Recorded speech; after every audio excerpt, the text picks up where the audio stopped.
Richard Harris is with us, Executive Director at Port Shelter Investment Management. Richard, good to have you with us here.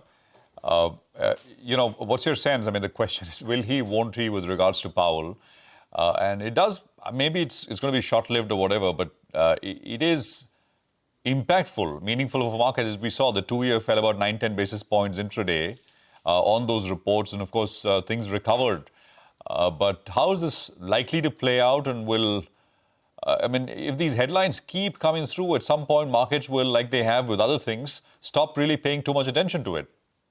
Well, that's right. It's the cry wolf scenario, isn't it? I think whatever happens, this is a battle that's going to continue until Powell leaves, and probably until he leaves the Fed in general, because although he's chairman now, he can remain on the Fed committee until 2028. So it could be a long battle, and I'm sure it will continue. What Trump is hoping to do, of course, is to pile so much pressure on Powell that Powell says, well, I'm just going to retire. I'm old enough, I've done my thing, I'm going to retire. So although I think the market would quite like to see Powell battle it out, it is now a game of attrition that we'll have to see what actually happens. Now, Trump can't fire Powell. That's just, it can't be. But he may well try. But I think whatever happens, the markets are quite confident with Powell there now. He's done a pretty good job over the last 3 or 4 years. And I was quite a critic of his prior to that, because I thought interest rates are too low. But, the economy is doing really pretty well with interest rates as they are. And the only benefit for cutting interest rates is to just give such a sugar rush to the economy that markets go up, assets go up, and Trump gets all his Republicans re-elected in the midterms. So maybe just sort of keep up with the criticism, but don't fire him, right? I mean, it's like a foil. So if those things don't work, then, you always have someone to blame. Yes, that's right. Well, the Fed, it's great to have the Fed. You've always got somebody to blame if you're there. Most people blame the government, but the government, of course, in the US can blame the Fed. So we do have this battle between the two that I think will continue. Of course, Powell isn't the only one who makes these decisions. And we've got a whole board there on the FOMC who makes the decisions. And nearly all of them, all but two, are very much following the let's keep interest rates where they are level. Because, of course, if you're an economist, or basically anybody who knows anything about economics, you know that tariffs are fundamentally inflationary. Yeah. And that's what the Fed's worried about. Richard, good morning. I'm so glad you brought that up, because sometimes you wonder, looking at these markets over the last couple of months, as if they're reacting to stuff happening in outer space. Because, I know there's been a lot of cheer about US inflation behaving itself as of now, but I don't know if we should be really celebrating, because the impact flows in when the tariff gets real. And that, as of now, is the 1st of August, right? And we've seen the trade data out of Japan this morning. Exports to the US are down. Overall exports are down.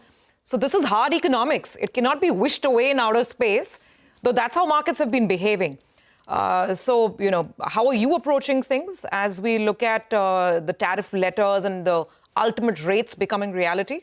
Well, I think that's the thing at the moment. I think economists have been confounded by the fact that the US economy has stayed quite strong. But in reality, not a lot has happened. Yes, the US has picked up $50 billion in tariffs so far, but, these are on limited areas, in particular products, and overall are not particularly high. And by the way, 50 billion isn't really an awful lot of money in terms of the US economy. So we are seeing some tariffs come in. We are seeing companies try and work their way around it. We are seeing some of them just trying to pay it through, and that's going to happen. But if August the 1st holds, and we have to remember Trump always chickens out, so maybe it won't hold, or maybe it will hold this time. That's where the uncertainty comes in.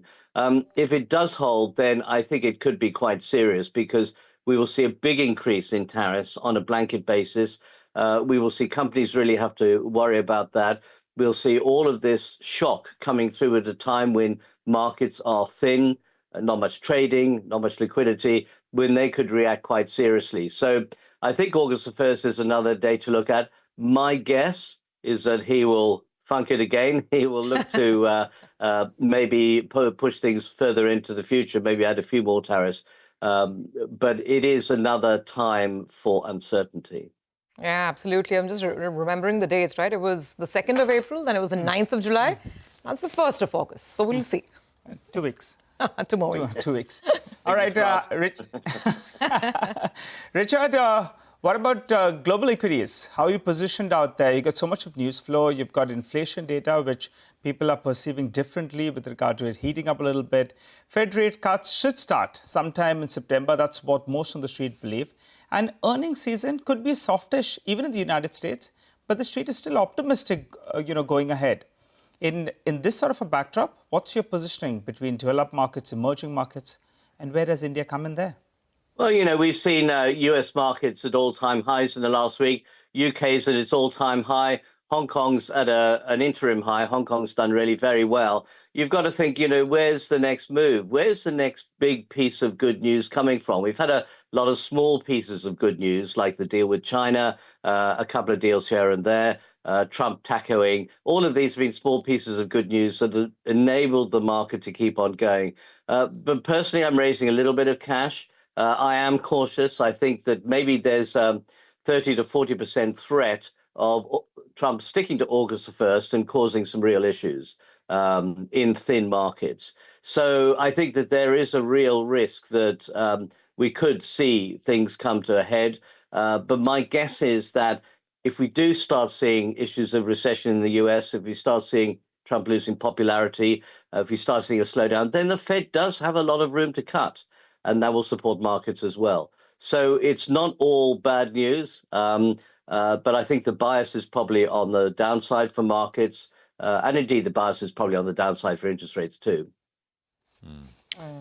All right, Richard, we'll leave it there. Thank you very much for joining us. Good speaking with you here on CNBC TV 18.